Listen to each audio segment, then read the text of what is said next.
Hello, everybody. Thanks again for participating in this introductory webinar. This is Jeff Cook speaking from the National Renewable Energy Laboratory. This webinar is introducing some of the work we're doing or about to kick off here around streamlining permitting using a new solar automated permit processing platform. And so we have a slate of speakers that we're going to go through today to talk through some of this innovative work that we're doing. And so I'm happy to have you. We're going to start by going through some of the logistics of this presentation. So the first being a little bit of housekeeping in terms of where we are with the webinar.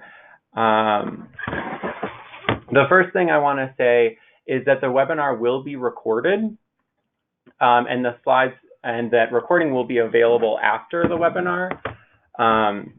After this meeting, so stay tuned for that. If you are experiencing audio issues, we suggest that you switch from using the computer's audio to a phone. A landline in particular usually is the best quality. And so we would suggest that. If you're still having challenges, you might consider contacting GoToWebinar at the support line listed here.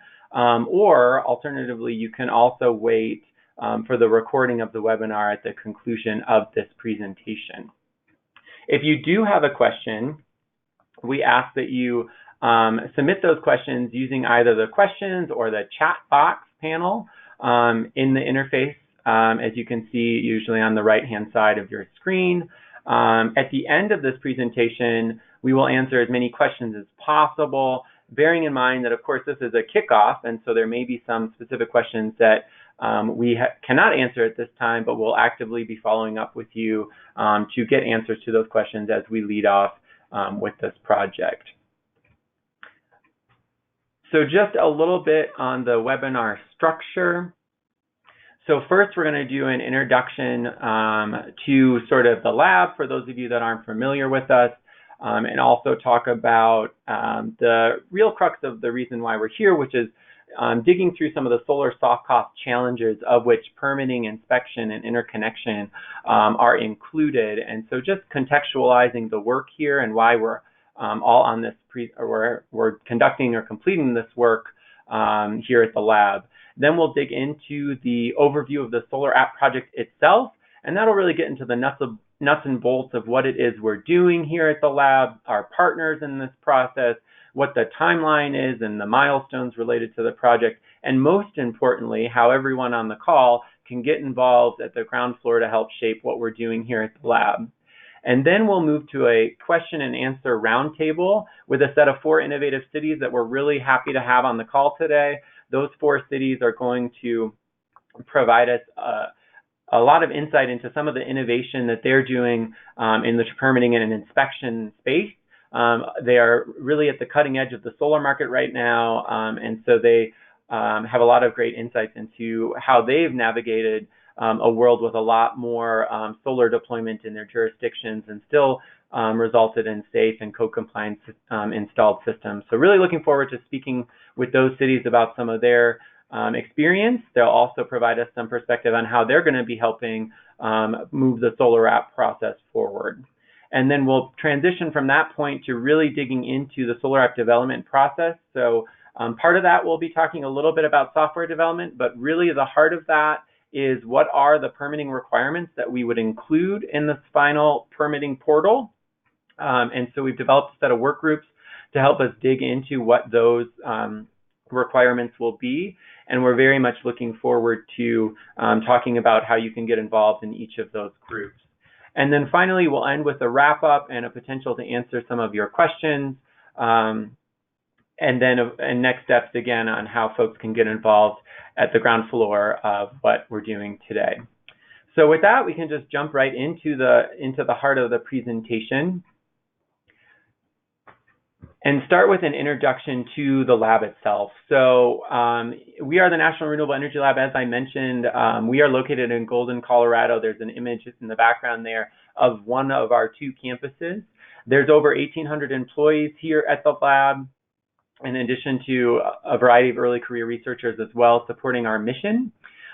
We have over 750 partnerships to basically find innovative pathways to move technology from the lab to the market. This is one such partnership, and we'll get into why the SolarAPP is one of our flagship partnerships as we get into that process. But we also operate our campus as a living laboratory where we test out a variety of technologies, not just PV panels, as you can see in this background of this picture here, but also wind turbines at another site, energy storage, microgrids, as well as loads within the home, et cetera, and our energy systems integration facilities. So that's a sense of the National Lab itself. We have 4 key pillars of research here we do at the lab. Of course, renewable power, which we're most known for, but there's a lot of use cases for renewable energies in particular, or alternative energy in other spaces or end uses. And so here you can see we also do a great deal of work in sustainable transportation and energy efficiency. And then I'd mentioned previously we have our energy systems integration facility where we do a lot of desk research or laboratory research on making sure that all of these new innovative technologies can work together. But we also do a lot of analysis on that in the real world in terms of when we commercialize these products and see how they function in that commercial setting. So let's dig into that first pillar of the National Renewable Energy Lab's research, and that is renewable power, and in particular solar, which is the basis for the work we're talking about today. And so NREL has done a great deal of research into the costs of residential solar, which is our focus today, as well as other sectors and solar costs in particular. But here we're going to talk about residential solar. So the National Renewable Energy Lab a couple of years ago did a roadmap for achieving the U.S. Department of Energy Solar Energy Technology Office sunshot targets for reaching 5 cents a kilowatt hour for residential solar by 2030. And you can see back in 2017 in our Q1 benchmark, we were seeing costs around 15 cents a kilowatt hour, so significantly higher than that 5-cent target. And so the roadmap really identified pathways to achieve those cost reduction targets that I mentioned earlier. And so what we found in our modeling is you can get there you can almost get there or get there in our visionary settings or our visionary models, but that requires a lot of cost reduction. And you won't just get there from cost reduction in terms of PV modules and inverters, what we call the hard cost of solar. Instead, you're going to need to find cost savings in the context of soft costs. So that's everything but the hardware. And those are things like customer acquisition, permitting, inspection, and interconnection, overhead, labor, a variety of other cost categories. And so we identified that that was a key need. And we're not the only ones that have concluded that. We have a variety of partners on this project, which we'll talk about as well, that have identified in particular permitting, inspection, and interconnection soft costs as a key barrier to really meeting those 2030 solar targets.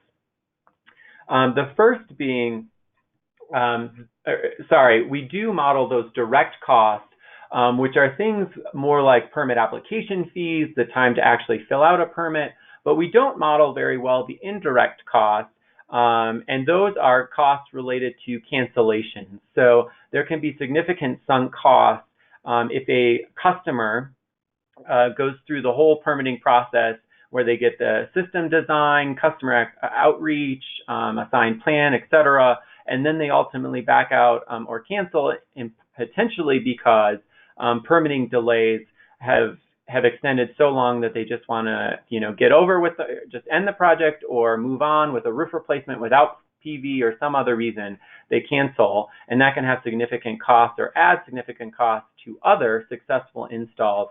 And so the idea is how can we streamline these processes, reduce customer cancellation rates while also ensuring that the systems installed are safe and code compliant.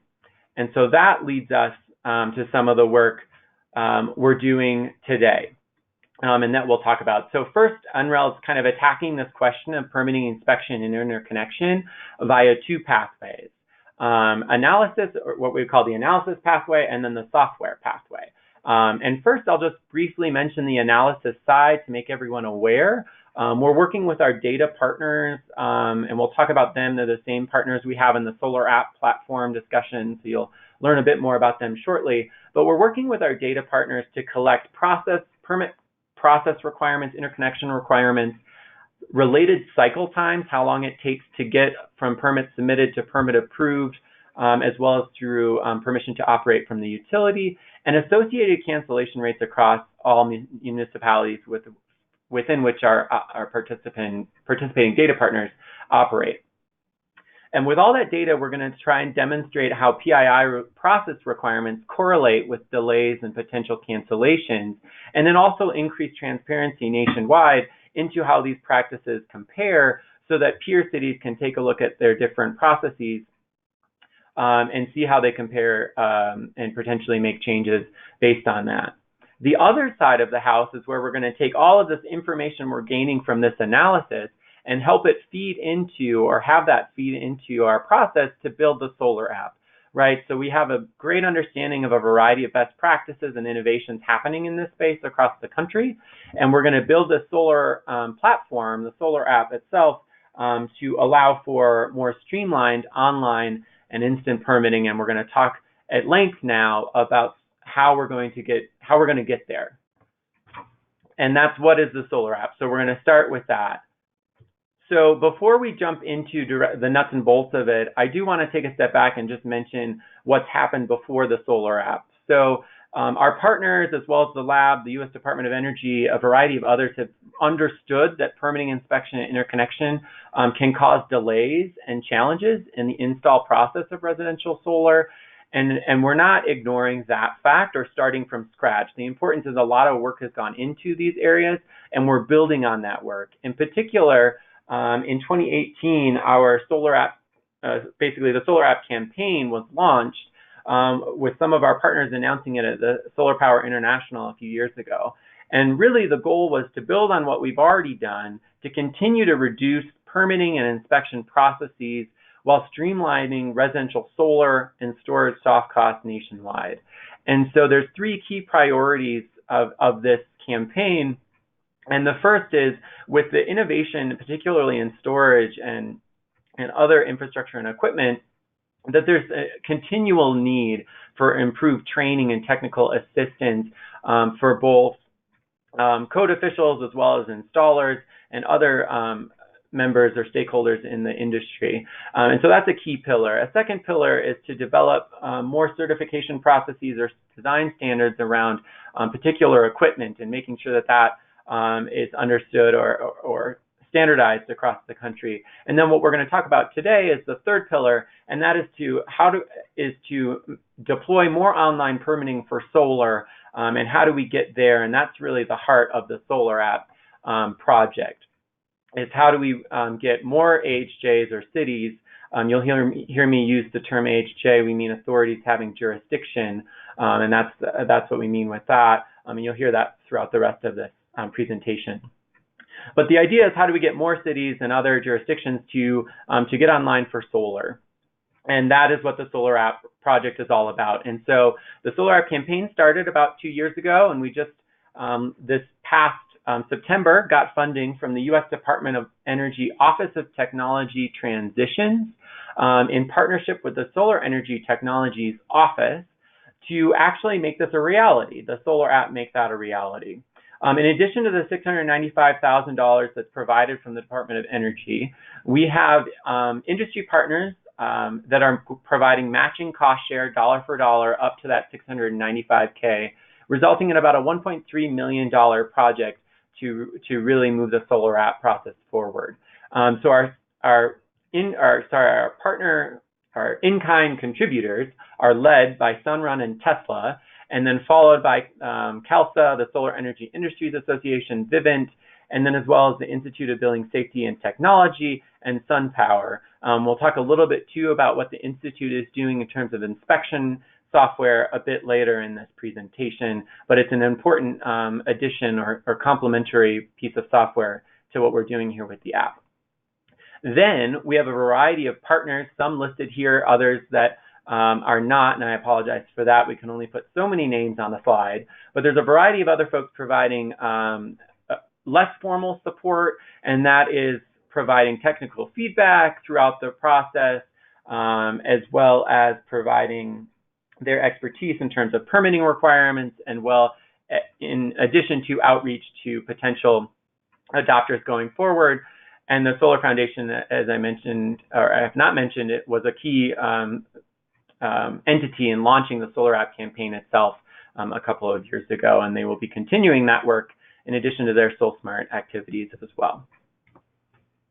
So let's talk a little bit about what the SolarAPP is actually going to do once it's finalized. And so the first key goal is that it will provide a flexible web-based PV permitting tool for residential systems. And then in addition to that, the ability for a contractor and an AHJ to be in one online platform at the same time reviewing and approving permits. It will enable standardization of permitting processes, like I'd mentioned and will further mention later on, is there's a variety of best practices around how we permit PV today. And we're going to be leveraging all of that to help put it in, to develop our permit requirements that would then represent the best in class based on current code today. Most importantly, the application is going to evaluate, the SolarAPP will evaluate individual permit applications for safety and code compliance, not allowing a contractor to submit an incomplete permit application, nor an application that is non-compliant or would result in a safety violation at inspection. And so that allows for instant approval, given that the SolarAPP has already done the compliance checks. And we'll talk more about how that would actually function going forward. And then finally, as I'd mentioned, we're focused specifically on solar right now, but we are fully understanding that this is an evolving market and that we are going to be updating this application going forward to include things like storage and potentially expanding to other market segments, or to incorporate more residential PV permits than we would in this existing system. Now, I wanted to mention that this SolarAPP is not out of the blue. We've actually had a lot of innovation across the country, of which we have two cities listed here, Las Vegas and Los Angeles, that we're going to be able to hear more from in the Q&A session of this webinar. But suffice it to say that there's a variety of online permitting processes for solar already today, and we're building on those. The Las Vegas and Los Angeles models are exemplified here and show just a bit of variation. Las Vegas requires project address, capacity, payment structures, and then Los Angeles requires those same things, but also some additional requirements around, or inputs around, the plans of the project and things like that. Those are just two examples. There's a lot of innovation in permitting that we hope to capture and include within the SolarAPP, and look to a lot of the attendees on this webinar to provide us some of that perspective. And then we'll also talk about some of the simplified inspection processes that have been incorporated from cities in our Q&A. So we're building on all of that work and completing the SolarAPP project in 5 more or less sequential steps as listed here. And I bolded the first 2 because those are the ones that we need the most input on now to build out the process. And so the first being developing the permitting requirements and identifying customizable permitting features, right? So that's this big piece about how do we figure out exactly what's the code compliant and safe system within the SolarAPP, and what features may need to be adjustable, things like snow loading, for example, by an AHJ. At the same time, we're developing some of the software for the SolarAPP. Basically, as you can see, sort of, you need foundational things like a login page, a contractor account, an AHJ account, project dashboards, a variety of just basic pages that we're building in parallel while we work on the permitting requirements that would then be the heart of the software application. And then, of course, we'll be working on platform testing and commercialization going forward, and we'll talk a little bit more about how you can get involved in those on the next shortly. Digging into this a bit more in terms of what the long-term plan is. The software process will be completed over 2 fiscal years, fiscal year 20 and 21. After our 2-year process, we'll be transitioning the final SolarAPP platform to a third-party host or at some point in which we agree with the third-party host on how that transition will occur. But in short, it will occur at some point after those 2 years, where NREL may remain as a subcontractor on this work to continue as an unbiased third-party expert in terms of determining what the permitting requirements can and should be, vetting those with the market, and then ensuring that they're input properly into the application itself.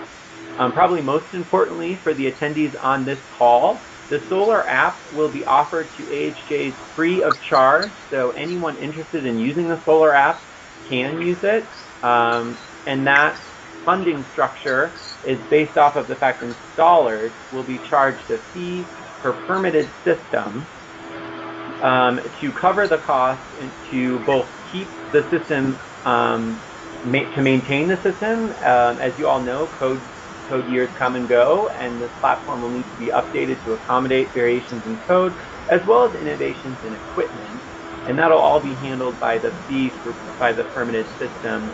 And now I wanted to pause here as well and say, for those of you that are already partially online for permitting but not for solar, and or you're already online for permitting and for solar, this application may still be of value to you as well. We're going to open source the code, such that, and license it with third-party permitting software platform providers, such that they can adopt the SolarAPP requirements into their application. It will be licensed with that software provider, and then you can actually use or adopt it within their platform without having to have two competing platforms to conduct permitting in your location, while also not having to address the needs for updating the application per variations or updates in code. So wanted to mention that here as well. Also wanted to talk a little bit about the project timeline. As I mentioned, this gives you a little bit better sense of the process in terms of when things will be happening.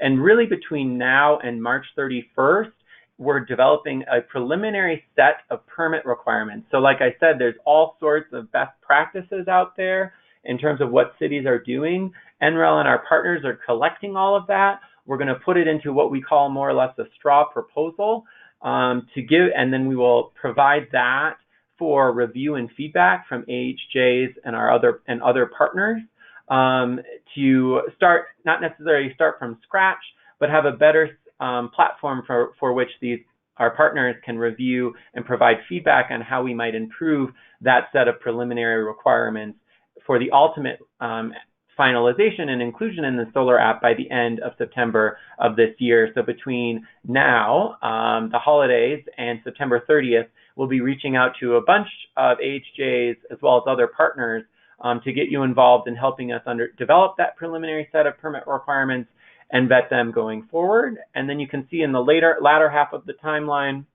we'll be finalizing a short list of long-term hosts in a year.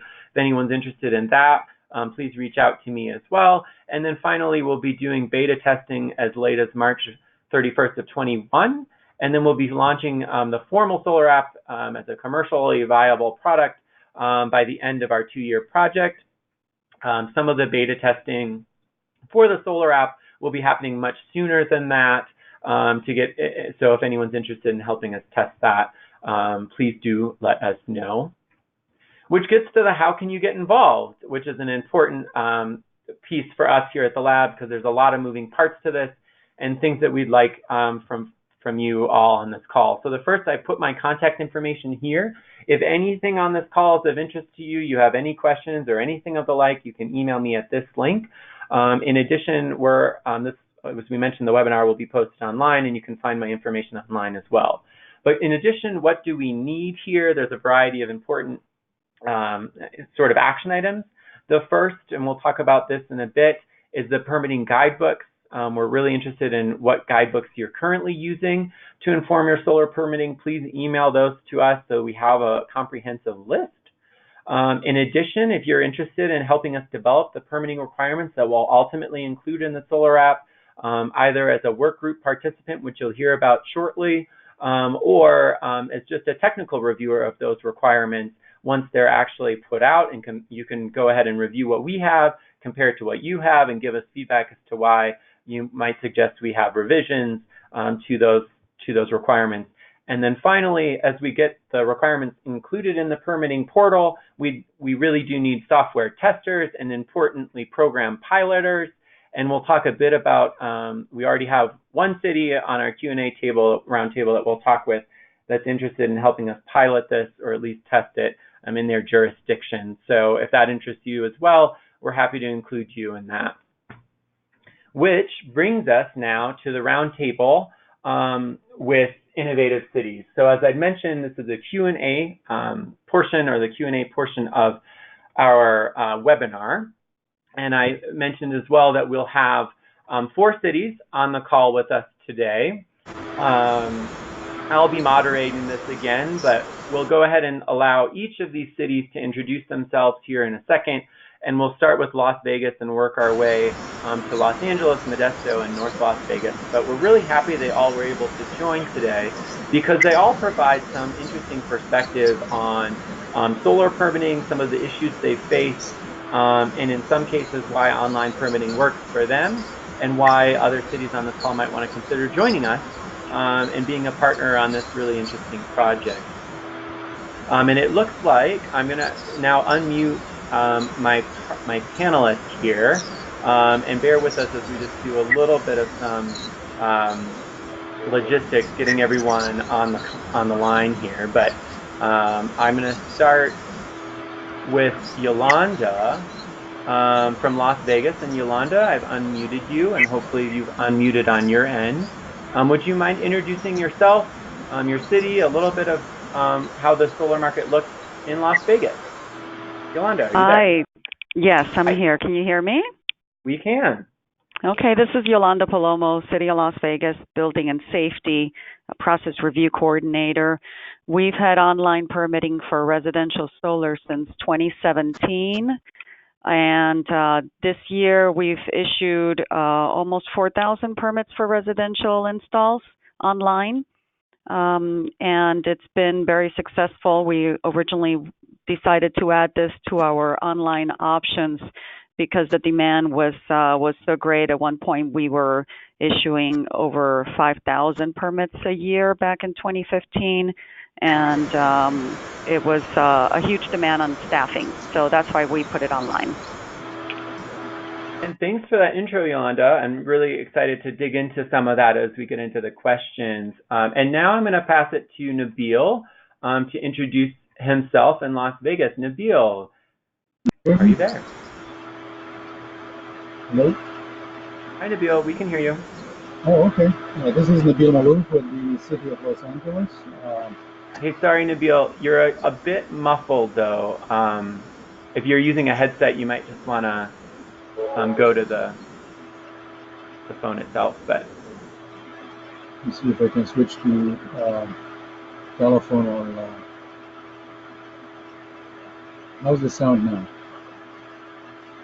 It's about the same. So maybe just yell a little bit, Right, and then we'll be okay. With the City of Los Angeles Building and Safety, and we have been using the online permitting for PV system almost probably close to 5 years, and probably 70 to 75% of our permits are done online. It's been a great experience, and it's taken out some of the work at the counter that, we're still doing a lot of work at the counter, but the PV online has been very helpful for us. Yeah, thanks for that, Nabil. And it's still a bit quiet, but yeah. So when we have you chime in on the Q&A, hopefully, you can just speak up a little bit, or maybe we'll try that. Or you could maybe, in the process of introducing our next 2 speakers, you could try calling in again, possibly as well. But either way, we could still hear you.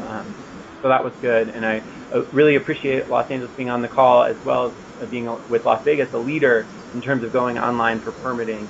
And I think you mentioned some 70-75% of your PV permits go through the online process. And so then now I'm going to move over or pass it over to Jess Simmons from Modesto. Jess, hi there. Jeff. Hey there. We can hear you. Me? We can. Can you hear me okay? Yep. All right. My name's Jess Simmons, currently with City of Modesto, formerly with City of Stockton. So just recently moved to Modesto. And so we're exploring moving into online permitting. I'm not currently doing it. But in Stockton, I did some innovative things to, try and shorten the time of solar permitting. So we did over-the-counter, same-day permitting. But what I saw as both an inspector and then going into plan review and now as a deputy building official, I saw this ramping up, like Yolanda talked about. I saw this massive ramping up of solar permitting.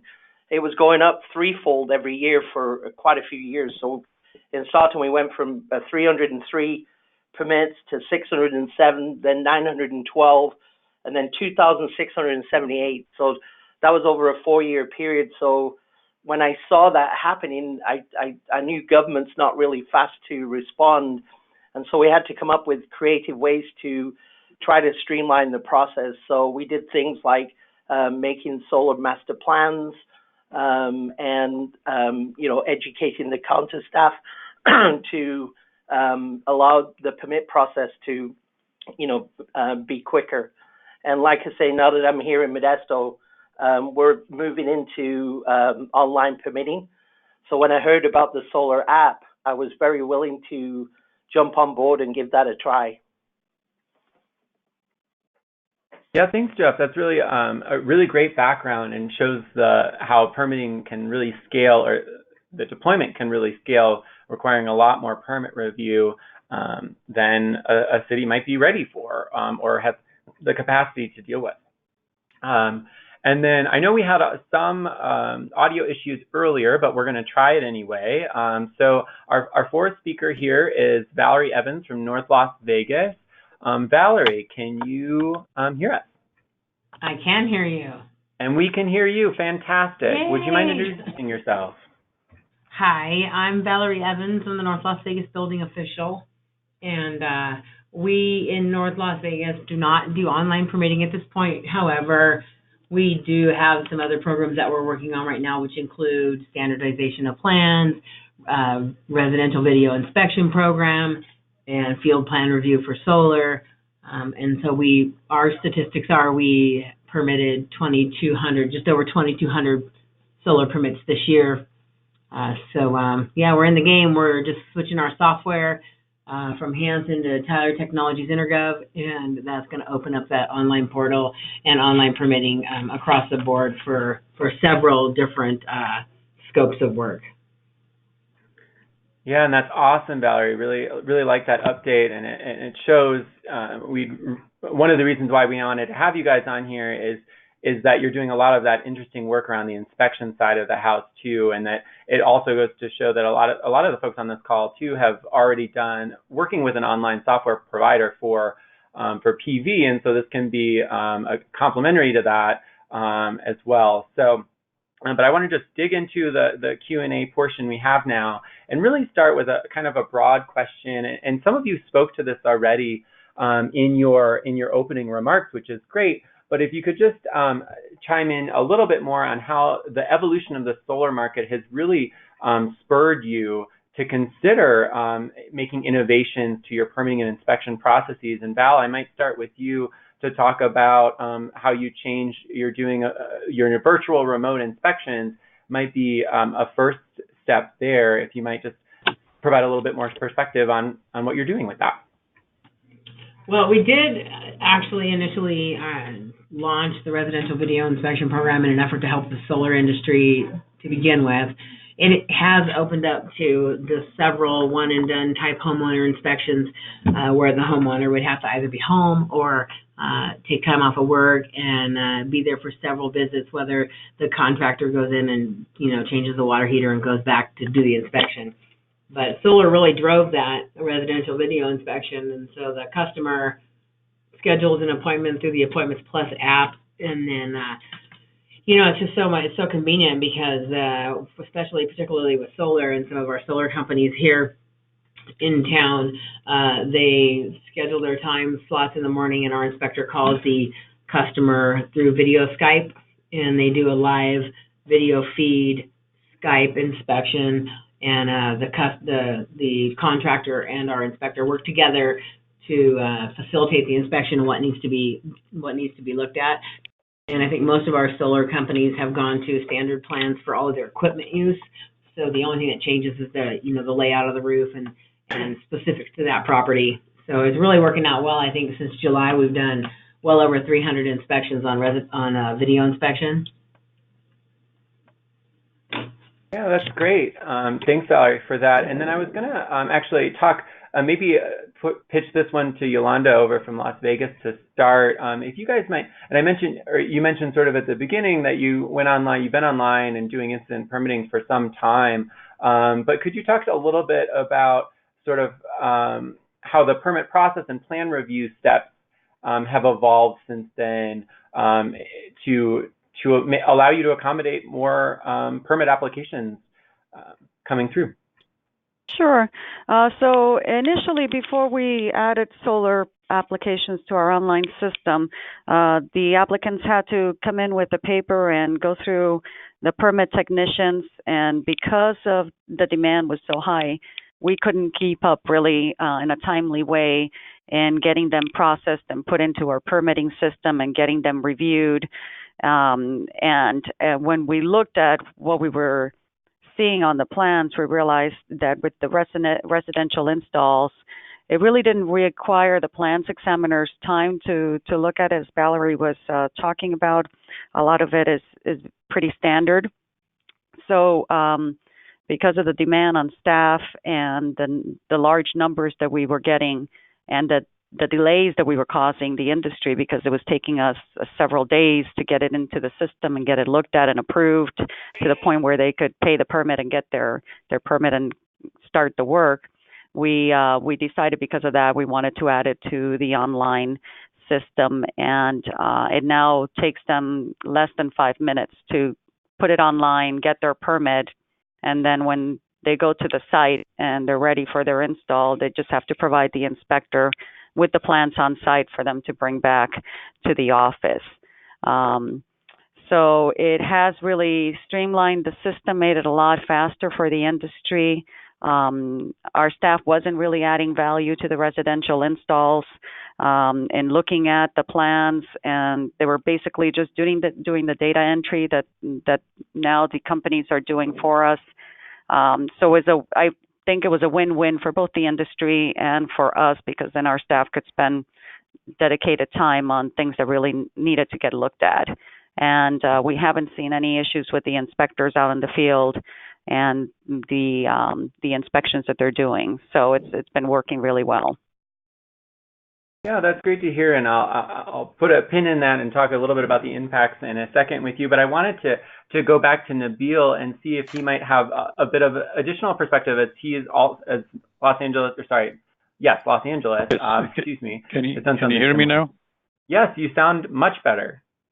Very good. We corrected that. All right. What we see, I'm listening to the panelists right now, and as you know, Jeff, we took about 4 years ago. We took the standard plans that the state of California had, and we developed it. Basically, we developed our system based on the standard plans. So what we have up to 10 kW, that for residential, that a customer or applicant can apply online, and then plug in data. That data basically in calculation, and then the system will calculate and then approve the plans, and then email an approved set of plan PDF back to the applicant. So it's an approved set of plan PDF, 8.5 by 11, that the customer print out and take to the inspection. So the whole process probably takes about less than 10 minutes. And we still have very positive feedback from applicants on the system, and then asking the County of Los Angeles to follow on the same footsteps. So hear music background now. I don't know if you hear it too. Valerie, I think that may be on your end. Am I still on? I think we'll mute Val for a second here, and then we'll bring her back in. So Valerie Evans, there may be some background noise on your end. So the city of Los Angeles, we have about probably 200 permits for PV residential a week. And I would say 70% of those are done online. And that helped us really tremendously because we have very busy counters.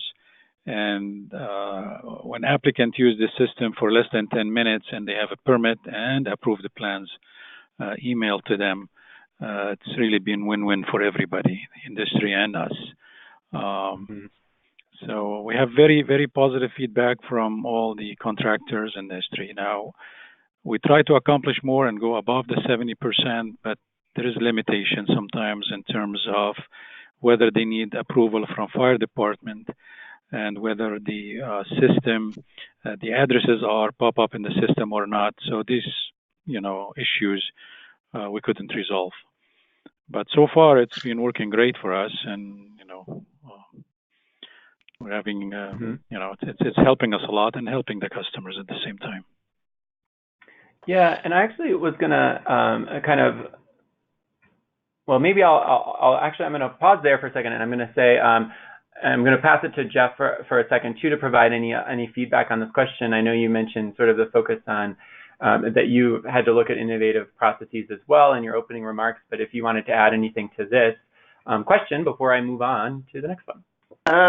Well, I would add that, so I think it's, to listening to everyone, I think it's really great to hear how everybody is focused on really trying to help with this problem. We've all seen it individually. Obviously, to some really large jurisdictions that have a lot of solar going on, down to your smaller jurisdictions. But it seems like, we're all trying in our own ways to streamline the process. And so what I like when I heard about the SolarAPP is that this is not driven by one individual company, that it's an independent process. And that's something that when I've talked to other jurisdictions and you start to venture out to try to work with, local companies, people start to bring that thought in that, we want to be independent of an individual company and not be biased. So that's what I like about, hearing about the SolarAPP. And like I say, we're fully willing to try this. I think it's a great next step. Yeah, and that's awesome. And we'll talk a bit more about sort of the team and everything else and how we're moving this forward in a second here as well. But I wanted to talk a little bit about this idea that, we know that there's a lot of folks that might be online and doing online permitting, and some of them may be doing some pieces of online solar permitting, but they don't allow necessarily instant approval. And so I know that that's common across the folks on this call. And so could you speak a little bit about why you've allowed for instant permit approval? Maybe we'll start with you again, Yolanda, if that's okay, in your online platform. Yeah, so we decided on the instant approval because at the time we had a real staffing constraint. We only had 2 plans examiners, and we didn't find that there were a lot of issues with the residential installs. So we started to try to have the technician just put it in the system, and they would do a review in lieu of and have it go to the inspector anyway to look at the final install. So we really weren't doing the review in-house because we didn't have the staffing and we didn't see problems with the installations to dedicate a plans examiner to review those. So we went online and decided to go that route to save the staffing time and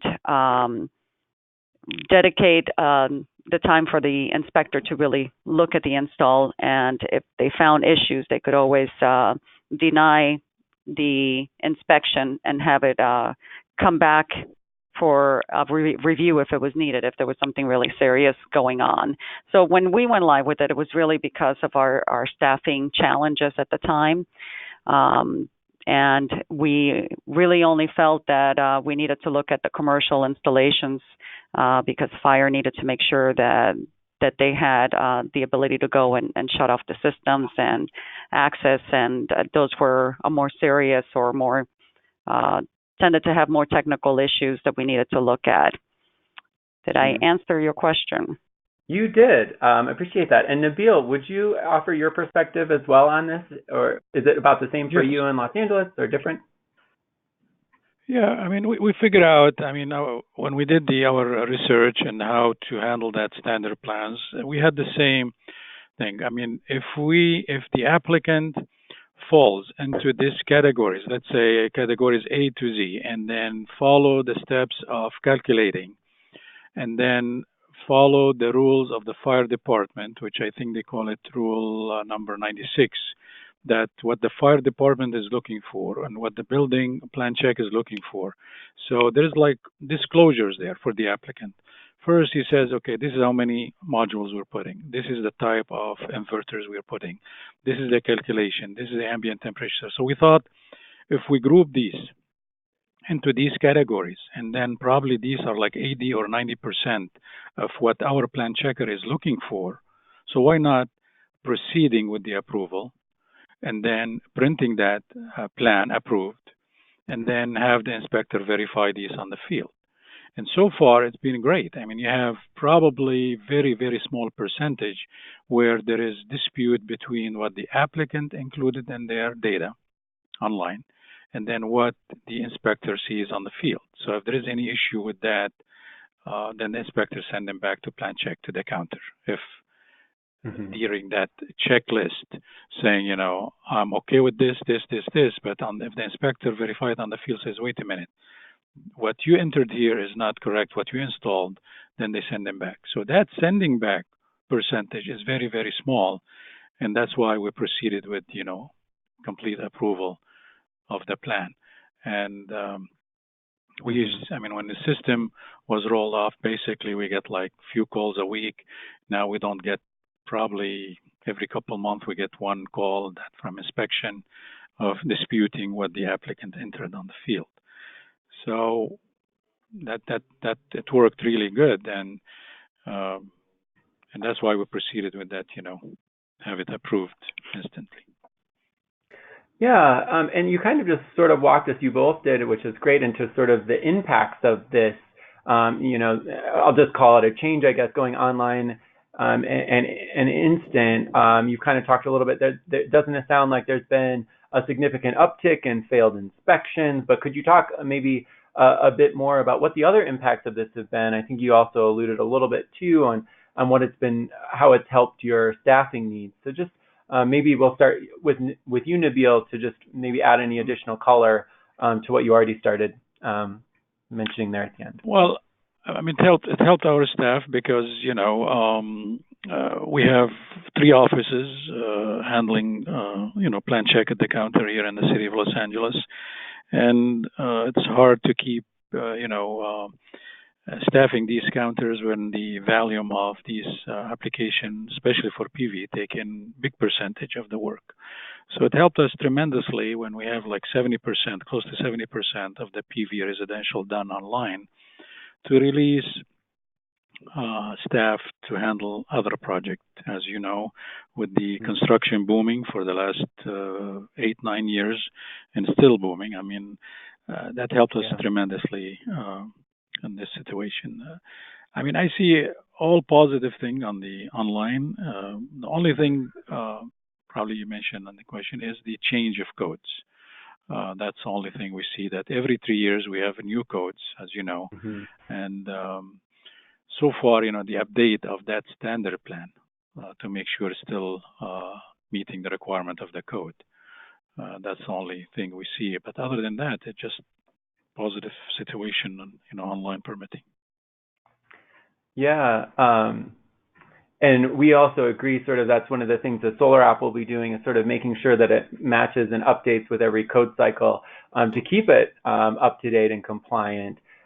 which is a key goal of this project as well. So, and I'm going to pass it back to Yolanda for a second here. Did you want to add as well on any other impacts that you've mentioned? We, in particular, and Nabil mentioned this too. Sort of, you're not losing permitting staff. You're moving them around to more important, higher profile projects that need their expertise and review, which I think is a particularly interesting point, that this frees them up to do that. But any other sort of impacts you haven't mentioned yet? So yes, I'm in agreement with everything that Nabil said, and it's helped us to rededicate the staff to other projects that were getting delayed because they were spending time reviewing these residential PV installs. The other thing that has helped us is that on the inspection side of it, we have a dedicated group of inspectors, a team of PV inspectors that are focused on the electrical installs, and so they're really up to date on everything having to do with PV, and that's helped them in being able to do these inspections in the field with the plans that are submitted by the applicant. So that's the other piece that has been helpful for us in rolling it out. Mm-hmm. Yeah, and I was going to pass this over to Jeff to see if you might have any perspective as well in terms of either what, how this has worked out in Modesto, and or, how the SolarAPP could best help you and your staff to do some of the same things. Yeah, I mean, absolutely. I agree with everything that everybody said. And, the thing is, even though we're in a booming economy, we're all very busy. And, after the recession, government has not been quick to supply us with extra staff.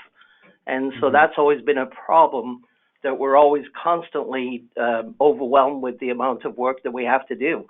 And so, this is one of the opportunities that we have, where you have a streamlined process that can really help, and then it becomes a win-win for both us here as government employees and for the companies and, people that we deal with on the other side, that we can work together to, find ways to help both of us.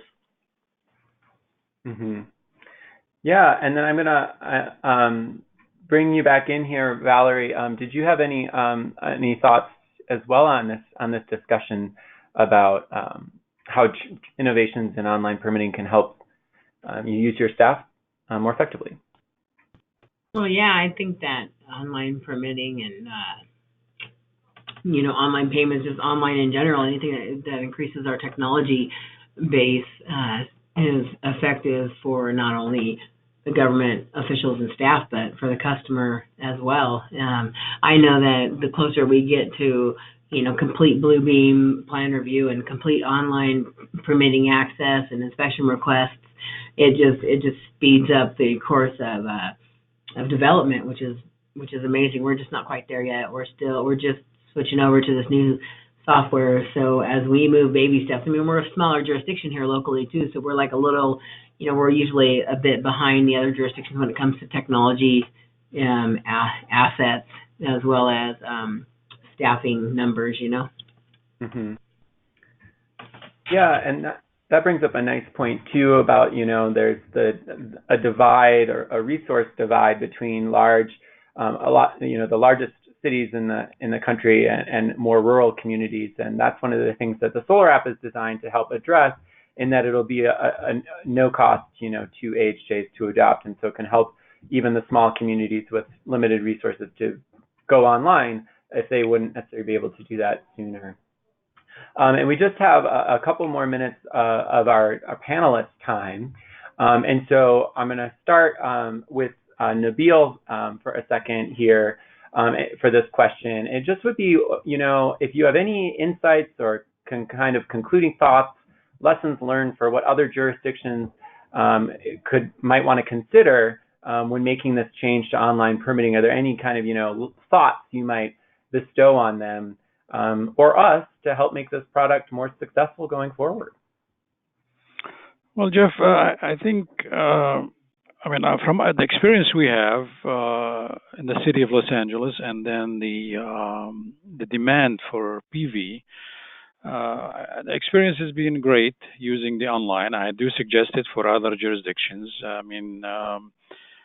As I mentioned in my response earlier, looking at the code and the requirement for the PV, if other jurisdiction probably approach it the same way of looking what the code is looking for and what the review process looking for, that you can see you can group these into very, very big percentage and makes it easier for everybody. So from the experience we have, we really encourage that, to approach the online process for PV, because if, as we talked and other panels talk, every jurisdiction is dealing with smaller projects such as PV or maybe tenant improvement or other. But to put that small project, the PV, on a single family home in line with major project, high-rise or non-high-rise, and then wait for it. It doesn't make sense for somebody to install PV on their home, says, I want to wait 1 month, 2 months, because I have other major projects in line. So by sorting these projects, the PV, and having it online, that released and then keep the other project, whether, medium project or major project, keep them going without these small projects, affecting the process. So we do recommend it, for other jurisdictions to go online and pursue the online permitting for PV. Yeah, that's really helpful, and thanks for that, Nabil. And I'm going to pass the same question over to Yolanda. Would you mind providing us some concluding thoughts or advice to move forward? So I agree with everything that Nabil said, and for us in terms of learnings, I would say that one of the key things is to have the system integrated with your permitting system so that it's also streamlined there and it feeds directly into your database. And all of our inspectors have tablets that they go out and do inspections. So the information is immediately fed to their tablet when inspections are scheduled, and they have all of that information the day of the inspection. And actually, the company that pulls the permit can schedule the inspection for the next day after they pull the permit. So it's really immediate response. So I think that's important, to be responsive to the industry and help them get their projects done as quickly as possible. And I would also say the ability, unfortunately, when we went live, we didn't have the system for them to upload their plans. We do now.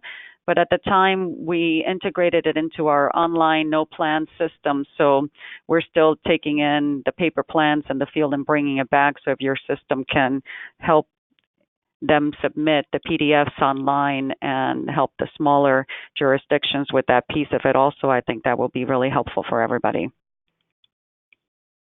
Mm-hmm. Yeah, I totally agree. And to your point, we are working with existing software providers to make sure that this application can seamlessly integrate with what they're already doing within the platform you're already using, instead of it being standalone or separate. So that's good to hear, as well as the other insights you offered. Certainly all great. And I'm now going to pass it to Valerie Evans, to provide your concluding thoughts on this topic. Yeah, I support what Yolanda said as well, that it just needs to it has to integrate with our current software, and I don't know how well that's going to integrate with the different types of software that we all use locally. There's not one software here. I think there's like 3 that we use locally that would allow for instantaneous permitting and to be able to view the plans and to have that information to the inspectors in the field. I agree that's the case, and as well as Nabil, what he mentioned is that just separating those different levels of plan review from that longer check and review to those quicker type checks over the counter or online, or our video inspection program, we don't bring plans back in. We view the plans in the field that the customer gets on video, and then the inspector does the plan review. So anything we can do to be more efficient in all areas of government and development is a great thing as far as I'm concerned. Yeah, totally agree. And then now we'll conclude with Jeff from Modesto, and I have a particular ask for you, Jeff, to both provide us your concluding thoughts, and then also a pitch for why you think other cities should join you to test out the SolarAPP when it's done. Okay, well, again, I see it as a plus because, again, we're all struggling with our staff, and we're not increasing staff at an exponential rate, and solar is going exponential. So, this is a great way that we can work together to, like the other people said, find ways through technology to integrate with our systems. Here in Modesto, we're going to be getting a new permitting system shortly in the next few months. And so as far as joining in, I think, if people should join in. We should be taking that next step. I mean, it seems like, like I say, when everybody at the beginning of the call was talking about their individual issues in their individual jurisdictions, it's like we're all operating in these micro bubbles, trying to solve a problem. And so you have this program out there that's coming out with this app that we can all support and would help us all. So I think we should jump on board and give it a shot. I appreciate that, Jeff, and I actually appreciate everyone on the call. Thank you all for your insights in this space, your discussion and dialogue of the work you're doing around instant online permitting in your jurisdictions, and the other innovations too in terms of inspections as well. So really want to thank you for your on-the-ground expertise in this area, which of course we'll be following up with each of you as well as others to help us to build out exactly what those permit requirements are, or at least vet them going forward. So thank you, everybody. And now we're going to transition to talking about the next piece of the SolarAPP project. And that is a little bit more of a digging into how do we get there, right? How do we take all the disparate information out there about permitting requirements and actually turn it into a product that is functional online, and we can run our first permit through it. And so we're going to use the latter half of our webinar to really dig through how that's actually going to happen. And so first and foremost, we've been talking with a lot of organizations that are either existing partners of ours, in-kind contributors and the like, as well as a variety of other entities that provide a lot of expertise in the solar industry, as well as permitting in general. And a lot of those entities are listed here, and we have an opportunity for each one of those organizations was able to join us on this call. And so we're going to go through and try our best here to have each of those folks introduce themselves on this in 30 to 60 seconds, introduce themselves, their organization, and what expertise they provide to the solar in the solar space. And we're going to start, and we just did it here in alphabetical order, and hopefully we can get to everybody in the slide. But first, we'll start with Rudy from IBTS. And so, Rudy, we're going to go ahead and unmute you if we haven't done that already, although it doesn't look like we've gotten Rudy on the call yet. I'm not seeing him, and he's not as a panelist. He did just contact me, so hopefully we can get him on here before the end of this. But so I don't see Rudy, but importantly enough, or they're going to be an important partner for us. IBTS is building out a inspection platform that we are working as a partner with them to ensure that the two platforms speak to each other so that you can go from a permit to a schedule an inspection, assuming that a city didn't already have an inspection platform already functioning. And it does say, Rudy does say he's online, so maybe we can find him in the attendee list here.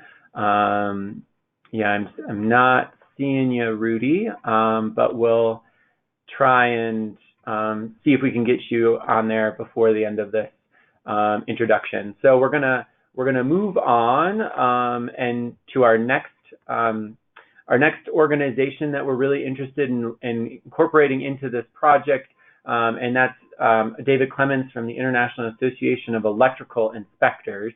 And I know that David told me that he had an event before this one and was going to try and join us in the process, but we don't see him on our list either. But in short, as many of you on this call know, IAEI is an important participant in discussions of permitting in general, and including solar, and so they're going to be a key partner for us going forward to, at the very least, get technical feedback on where we're going in the direction as well. And now our third organization is the International Code Council and Sean Martin, but I'm not actually seeing Sean on our list here either. But he was, unfortunately, supposed to as well.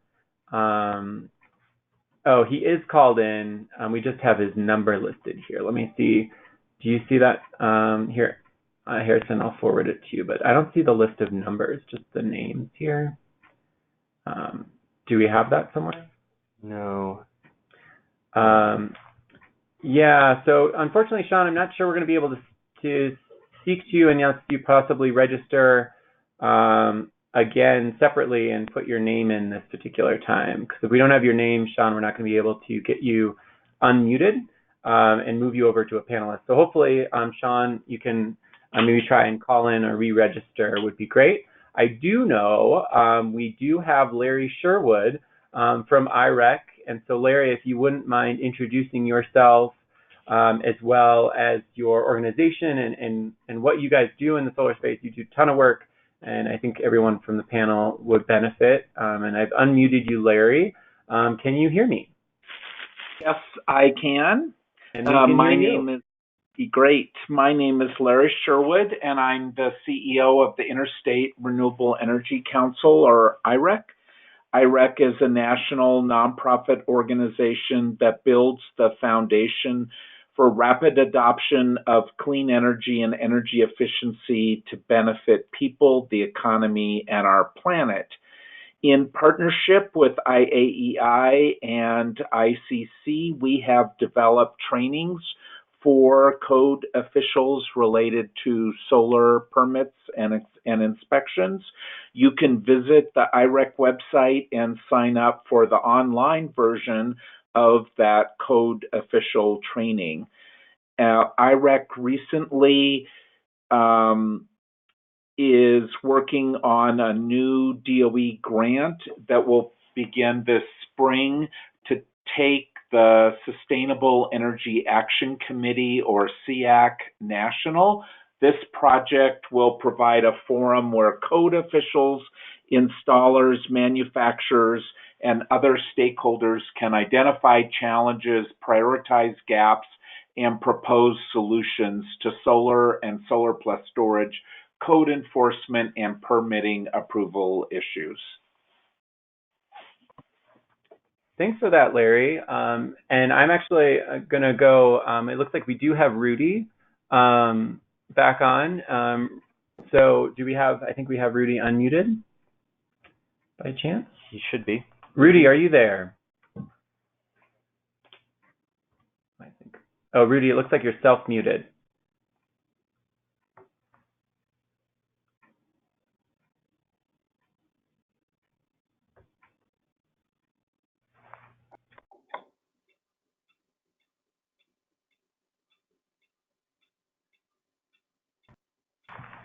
Okay. Can you hear us? It told me I'm unmuted. Can you hear me? Yep, you are. Wow. We can hear you.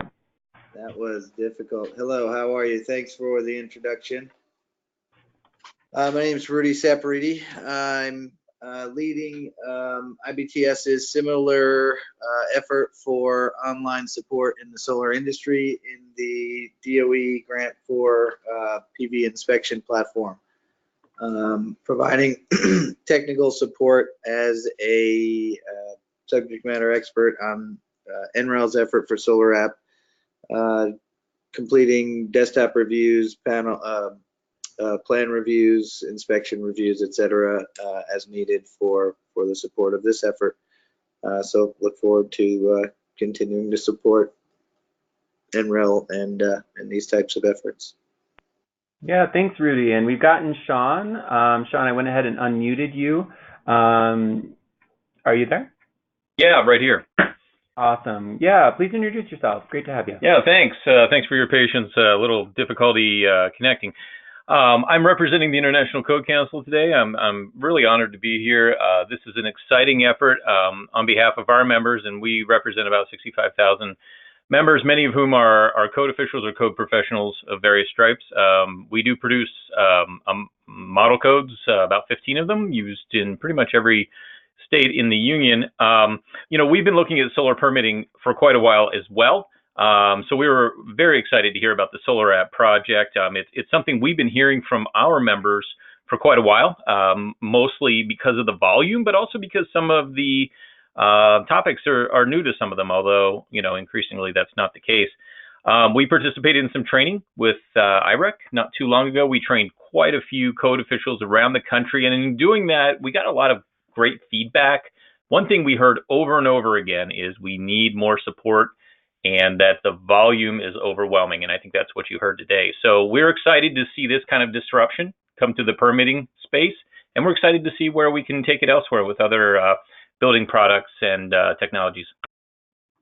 Yeah, thanks for that, Sean. And we're very much looking forward to working with you as well in this space. So I'm now going to transition to the other side of the slide, and that'll be Justin from SIA. Please go ahead and introduce yourself, Justin. It looks like you are also self-muted, but now you're back on. So hello, Justin. Great. Thanks, Jeff. Hi, I'm Justin Baca. I'm Vice President of Markets and Research at SIA, the Solar Energy Industries Association.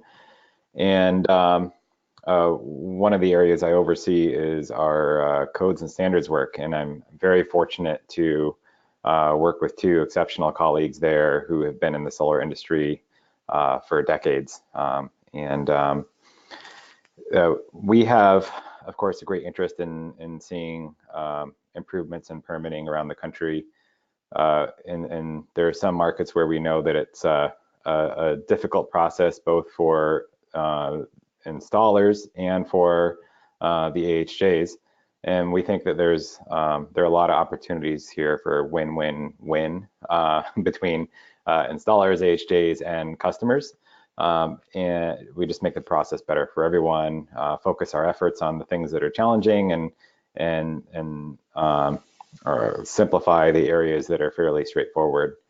And the other thing we know is that we expect the pace of solar installations to keep growing. And it's really a question of how fast we grow. And a lot of that growth is going to come from jurisdictions that do not currently have a lot of volume. And so we think there's also a lot of value here in helping provide solutions for people who haven't yet started seeing challenges at volume. And so I'm really excited about working with everyone on this team and talking with all the AHJs who are interested in this, because we really want this to be something that works for everyone. Yeah, thanks, Justin. Totally agree. And I apologize. I'm sorry. I skipped Jeff Sargent, and that is a bummer, because the National Fire Protection Association is one of our partners, and we're really interested in including your perspective. And so, Jeff, please introduce yourself and your organization. And thanks again for being here. Good afternoon. Thanks, Jeff, for inviting us to be part of this discussion today.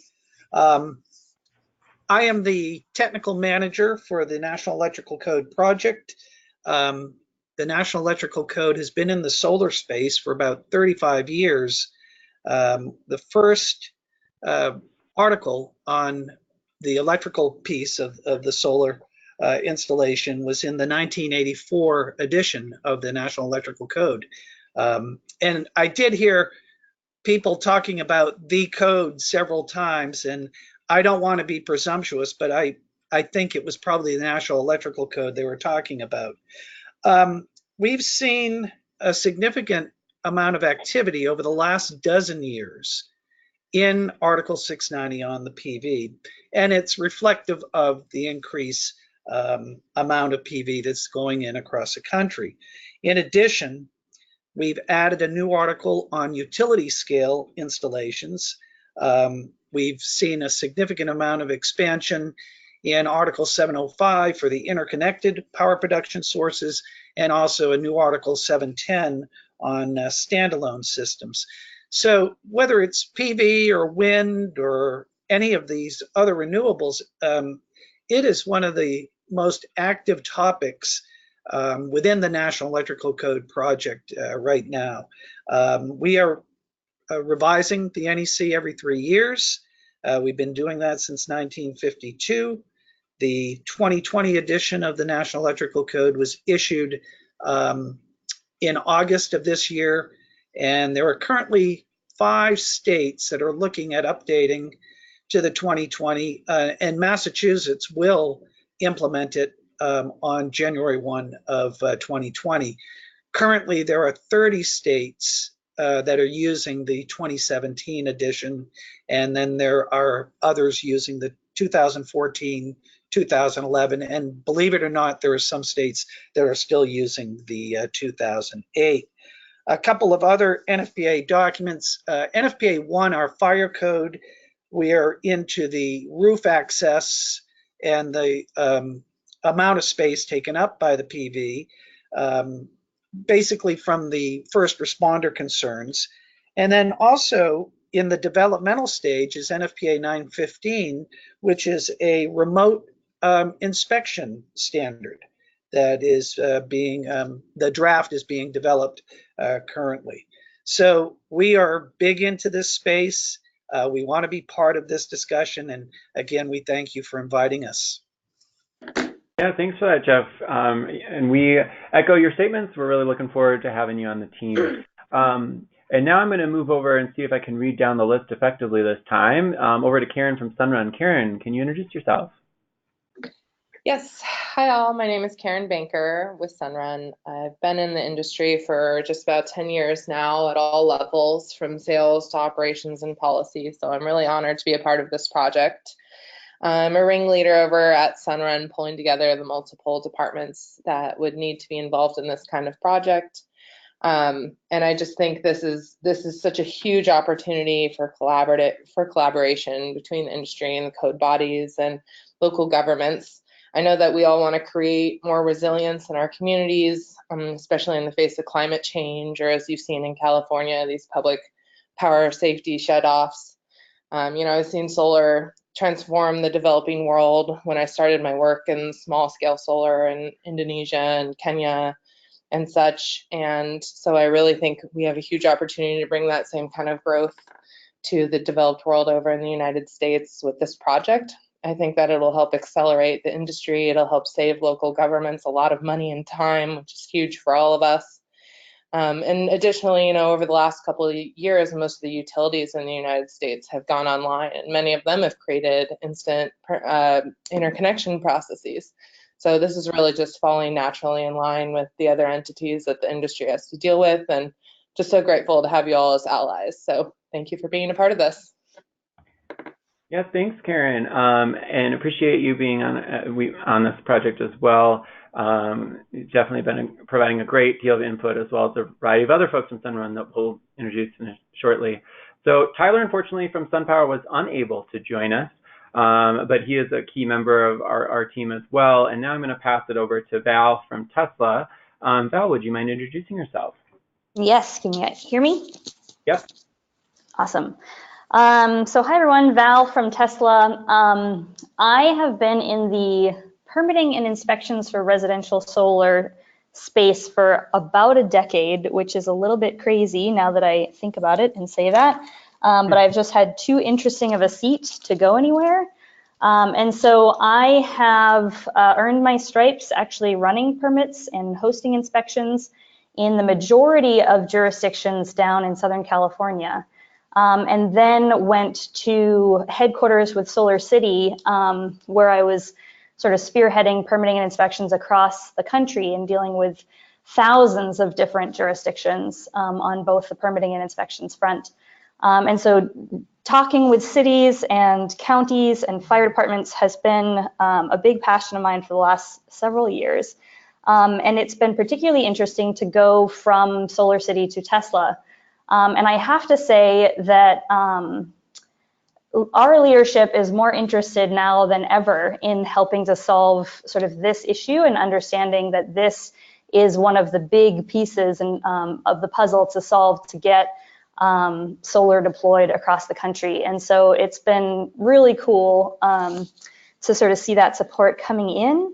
And so, yeah, I'm excited to be here. And I think this is, Jeff, thank you for NREL's leadership in this. I don't think we could be doing this without you guys. I know we couldn't because, the industry can only bring things so far without having, the governments involved. And I think that you're going to help us sort of reach out to all the different local governments. The one other thing that I would say is that I had the privilege of being present, a witness and a participant when the city of Los Angeles transitioned, and so into going online. And so I actually remember sitting at the counter when it took 6 weeks to 2 months.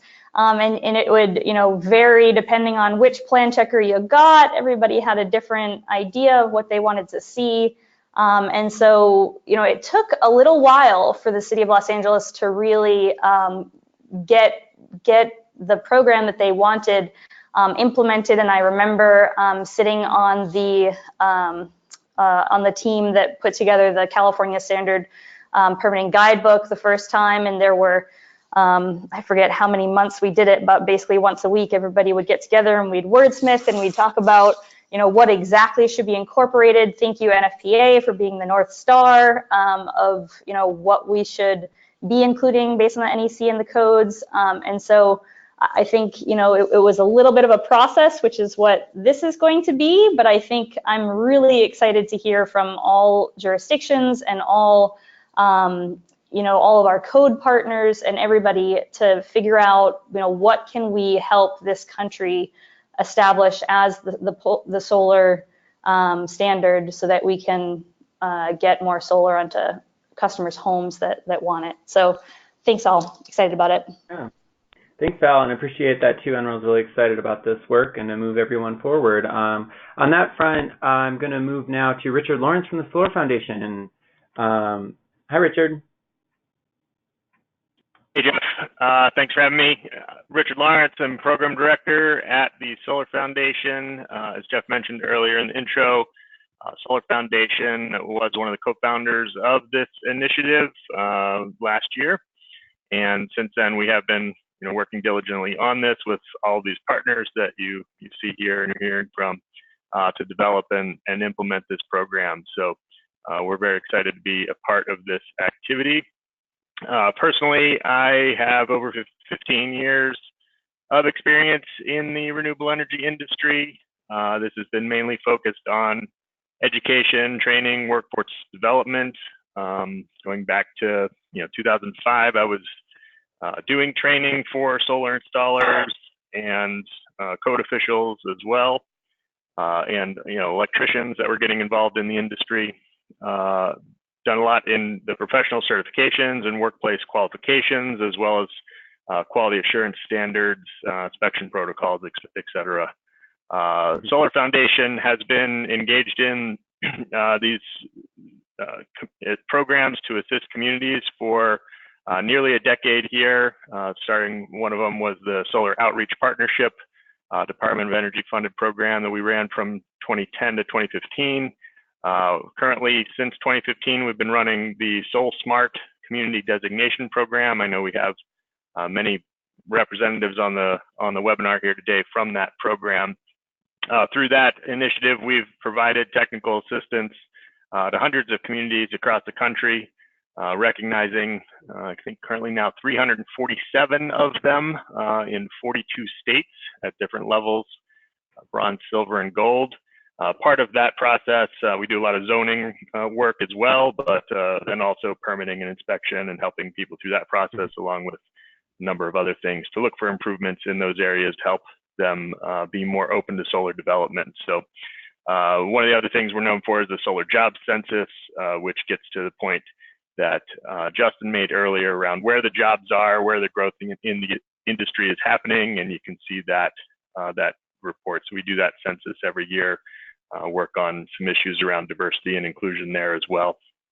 So Happy to participate in this. We welcome everybody to visit thesolarfoundation.org, get more information about all our programs, and look forward to continuing to work with everybody here. Thank you. Yeah, thanks, Richard. And now I'm going to go to Ken Boyce from UL. Ken, I've unmuted you. Are you there? I'm here. Thanks, Jeff. Yeah, I'm Ken Boyce. I serve as Principal Engineer Director for Energy and Power Technologies at UL. And I'm sure many of you know UL as a global safety science company that is deeply engaged with the regulatory community and with industry, and are familiar with our trusted mark of safety. At UL, I lead our global technical team in the energy and power sector, and that includes solar energy. I also lead our engagement with the U.S. Department of Energy and the national laboratories across the entire energy sector. I have the privilege of serving as the chairman of National Electrical Code Making Panel 1, which oversees the content of Annex H on administration and enforcement. And I serve as the chairman of the Solar Energy Industries Association Codes and Standards Working Group. So really at the core of a lot of the discussions that are going on here, but I'm super glad to be a part of this collaborative effort to bring people together and support effective and efficient permitting of safe solar installations so that we can grow our renewable energy platform. So thanks, Jeff. Yeah, thanks, Ken. And I apologize to both Ben Davis and Kyle Walsh from CalSA and Vivint. I neglected to include you on the slide, but your key partners certainly. So Ben, from CalSA, would you please introduce yourself and your organization? And apologies for not having you on the slide. It's okay. Thanks, Jeff. So my name is Ben Davis. I'm the policy associate with the California Solar and Storage Association. We are the solar industry association in California, as our name says. We represent 500 companies in the industry. Half of them are installers, and the other half are manufacturers, distributors, financiers, technology companies, etc. I run our codes, standards, and permitting work. I run our code standards and permitting committee, which is made up of about 40 or 50 companies. We're the sponsors of AB 2188 in California, which streamlined permitting for solar. Also, we were behind California's AB 546, which streamlined permitting for storage, and that's being implemented as we speak. And we were a partner on the California Solar Permitting Guidebook from the Governor's Office of Planning and Research that came out a couple of years ago. We're totally excited to be on board and work with our companies, both our member companies, both the big ones on the slide and the smaller ones, to make the SolarAPP as successful as possible. And I'm excited to be on board. And thank you, Jeff, and thank you to NREL. Yeah, thanks, Ben. And then now I'm going to turn it over to Kyle Wallace from Vivint. Kyle, are you there? Hi, yes, I am. My name's Kyle Wallace with Vivint Solar. I am a manager of public policy, and Vivint Solar operates in 23 states and across a couple thousand HJs. And so we've seen the kind of various issues that you see from state to state and city to city. And so we're really excited about the opportunity to do this collaborative effort to really improve things for ultimately, our joint citizens and customers. And so we're really excited about the opportunity and what it can do for permitting, what it can do for safety, what it can do for municipalities and for inspections. So yeah, just very excited about it. Yeah, thanks, Kyle. Really appreciate you being a part of the team as well, and certainly have been a key contributor so far. All right, well, that's everybody, so we can go ahead and continue on. I'm really excited to work with all of you folks, and as well as everyone else on this call and beyond this call, to make sure that we develop the best product possible here at the lab. So I wanted to dig in a little bit more into what we are building. And it really does start with that point I referenced earlier, which was this piece about guidebooks. There's all these best practices out there. I know Richard mentioned SolSmart already. A lot of the work LA did was based in part on the California Solar Permitting Guidebook as well. And so now I'm going to pass it over to Evelyn Butler from SEIA to just give us a little bit of a perspective on what we're doing with guidebooks and how they're informing the effort. So Evelyn, are you there?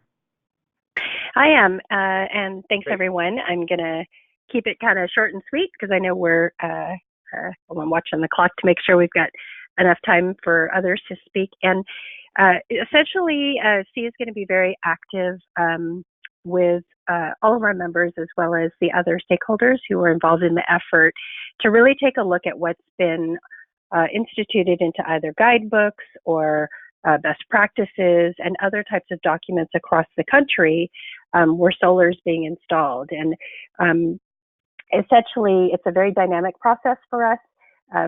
We sit in on all of the engineering subgroup calls. We listen to what they're determining as far as inputs and outputs into the platform. And then in parallel, also doing a broad review of what other existing guidebooks are out there. And what we're really trying to accomplish is grounding the different steps of the process that are involved in going through and obtaining your permit through the SolarAPP platform, and identifying where they are grounded in either, for instance, the California Solar Permitting Guidebook or the national guidebooks that were published by TSF under the SolSmart umbrella. We also look at, for instance, like the NYSERDA guidebook as well, and there's a whole host of other ones that have popped up here and there. Some of them are more process-oriented rather than technical requirement-oriented, but generally we think that folks are looking for a lot of the same types of things, right, in terms of how to streamline and get those initial applications completed so that the build can start and then the inspection process as it's required can also start. So we do our analysis involves mainly, again, listening in on the inputs, outputs, finding out where that's grounded in the guidebooks, and then feeding some of that information back to the engineering group as well. And we think it'll also give us an opportunity to identify any gaps or opportunities between the guidebooks that exist across the country to maybe learn from each other and some of the things that are involved there. So that's kind of generally in a nutshell where we're at. And we'll be kind of going through this throughout the development process and then summarizing. I think when it comes to the software, eventually, how the references can be accessed so that folks like the HJs who are trying to determine where certain inputs, outputs are grounded, they actually have a referenceable document if it exists of why that input value or that requirement is in there. Mm-hmm. Great, thanks, Evelyn. Yeah, it's a dynamic process, and like I said, anyone that has a guidebook that they think we should be reviewing, please send along. And now I'm going to dig in, or we're going to have our three key kind of core work groups, team leads, speak for a minute about the work that they're doing around electrical, fire, and structural. And the first one we're going to talk about is electrical. And so the team leads are listed here. Of course, I've been talking a lot, so I'm going to pass this over to Mark Rodriguez. And Mark, it looks like you might be self-muted, so if you might unmute yourself, we can go ahead and get started.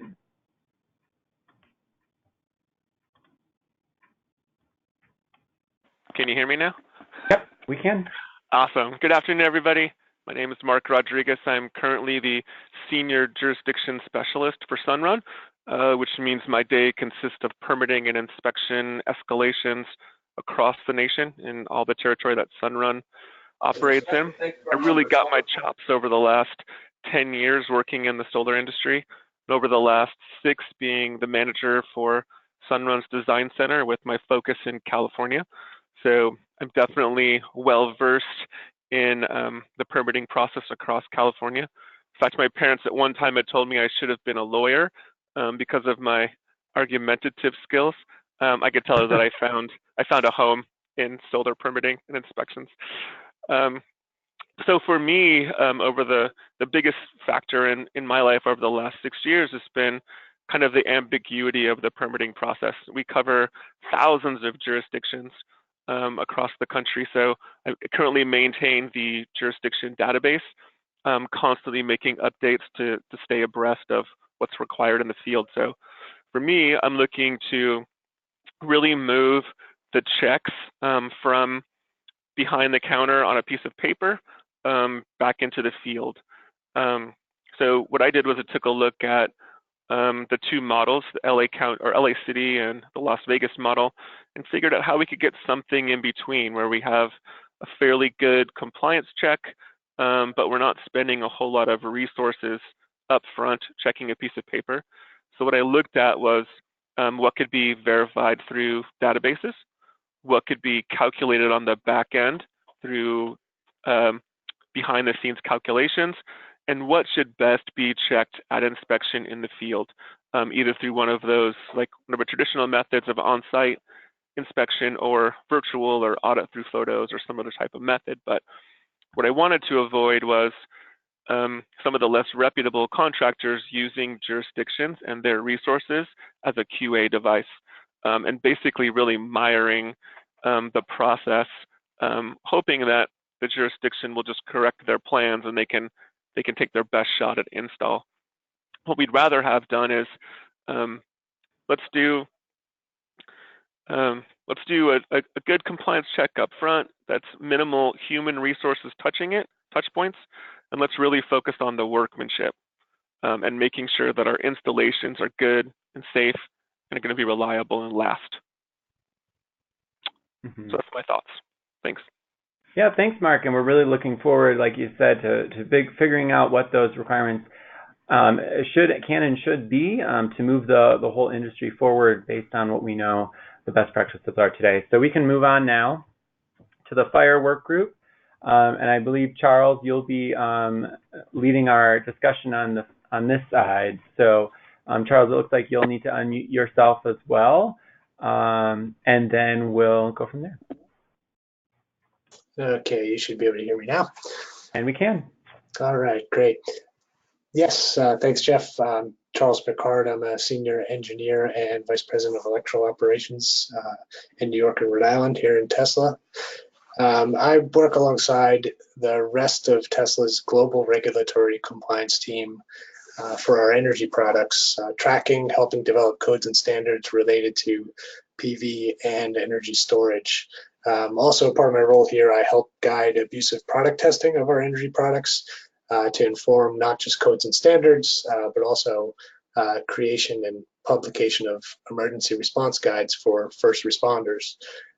I've spent the last few years actually developing and delivering Tesla-specific PV and energy storage training content to HJs via local IAEI and ICC chapter meetings, as well as local fire departments, everything from several hundred member fire departments to 7 guys in a garage in a rural upstate New York volunteer fire department. So I spent a lot of time in and around the fire service trying to get their perspectives on how this type of technology impacts their lives and their response decisions. So a major benefit to that type of work is it allows me to facilitate this really great feedback loop from not only the first responder, but also the enforcement community back to our product development team.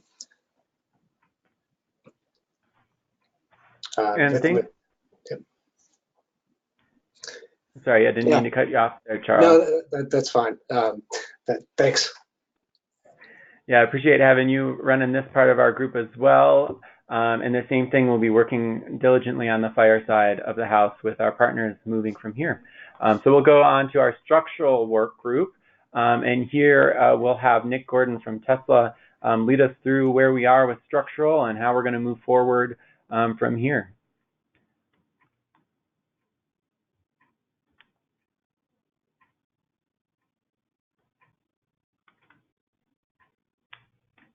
It looks like we might have lost. Oh wait, no, Nick. Yeah. Can you hear us, Nick?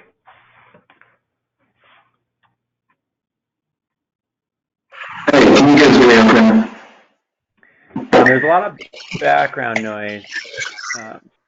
Maybe try. Yeah, I had to switch to computer audio. I guess my phone wasn't working. We'll give this a shot. Yep. So, hey everybody. Thanks. I'm Nick Gordon. I'm the manager of the professional engineering team here at Tesla. I'm a licensed professional engineer in 16 or 17 states.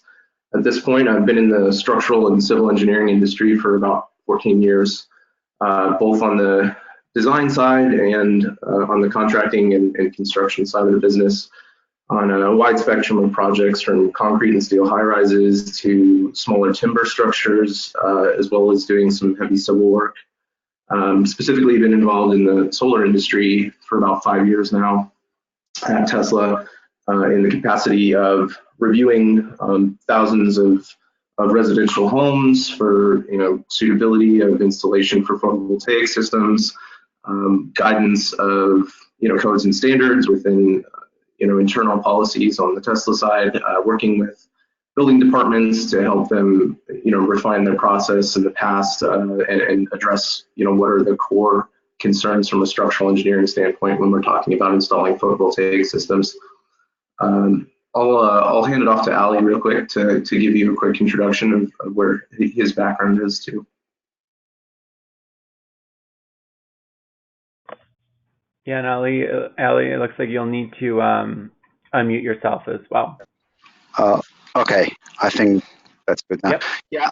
Hi everyone. My name is Ali Haji Hashemi. I'm the staff civil engineer at Sunrun. I'm also a licensed engineer in multiple states, working in solar industry for about 4 years. And I'm helping Nick and the other structural subgroup members putting together criteria for structural eligibility of the SolarAPP. I guess Nick, if you have anything to add, thank you. Yeah, thanks, Ali.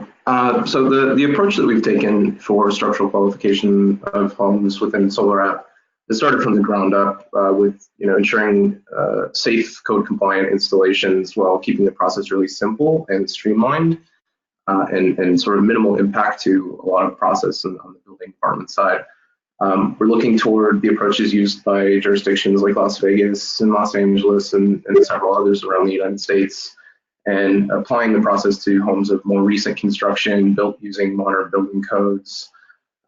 This process is supported by a lot of prescriptive compliance methods that are in existence in current international model codes for additions and alterations to existing structures. And we're looking to just verify that the photovoltaic system does not impose more than a minimal impact compared to the weight that the structure was originally designed to support. This transformative approach really exists already within current solar permitting guidebooks, within permitting processes in many jurisdictions around the country. But through SolarAPP, we're trying to encourage a wider and more consistent adoption of that procedure for structures that are going to be holding up solar systems. Not all homes are necessarily going to fit within this procedure, but because there's restrictions based on home age and PV system weight, roof pitch, local wind speed, snow loads, roof coverings, etc.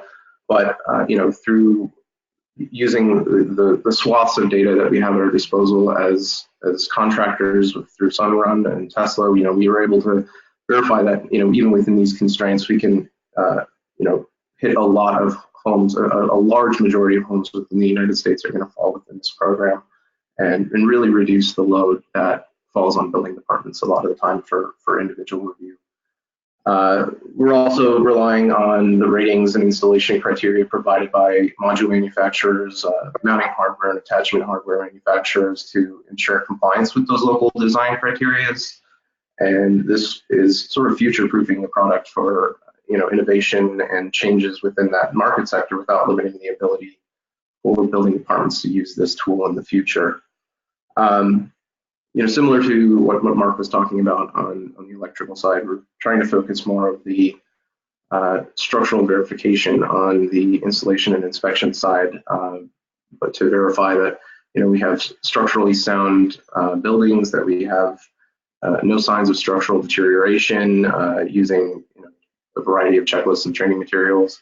And yeah, this process is still quite a work in progress, and we're looking for partnerships and inputs from local jurisdictions, other engineers within the market, and manufacturers in the industry for further participation and development. So I'm very excited to be a part of this. Thank you, Jeff, and back to you.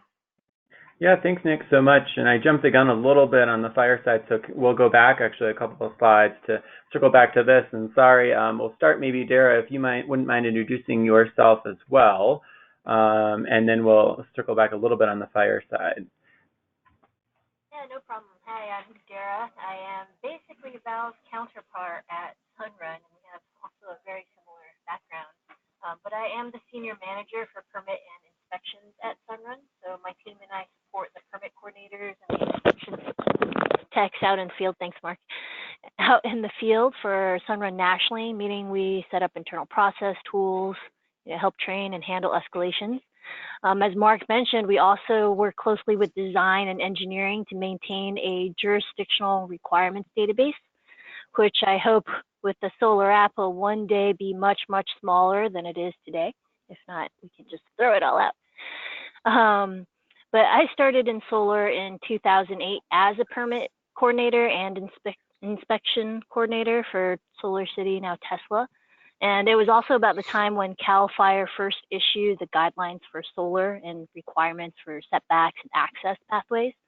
So at that time, the fire departments would actually sit down with you to do plan checks, or many of them would.